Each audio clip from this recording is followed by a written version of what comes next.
حکومت ته د عمران خان خطرناک ګواښ که شپږ ورځو کې د ټاکنو نیټه اعلان نه کړې ټول اسلام آباد بندوو. دا چې نور یې څه ویلي او حکومت څه ځواب ورکړی په دغه ویډیو کې راسره وګورئ او چینل هم سبسکرایب کړئ.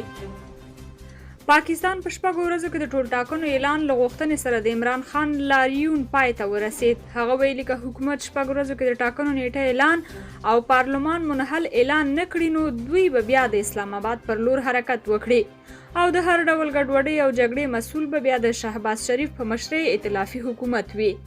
د یادونې وړ ده چې د عمران خان لاریون کې تر دې مهاله د 7 کسانو د وژل کېدو او د لسګونه عام خلکو او پولیسو د ټپي کېدو خبر ورکړل شوی دی.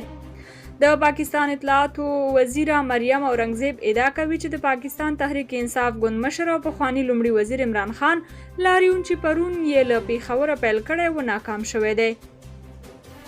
نوموړي له جیو نیوز شخصي ټلویزیون سره خبرو کې زیاته کړه عمران خان د ناکامۍ له اعلان وروسته ستون شوی دی. د ګوتو په شمېر کسان ورسره ملګري دي. خلک عملي سیاست غواړي. اغلې اورنګزیب له ملیشه ځواک یا رینجرزو او پولیسو مننه وکړه چې په وینا یې پرون یې د امنیت ټینګښت کې مرسته وکړه. نوموړي زیاته کړه خلکو عمران خان ته ضرب الاجل ټاکلی دی.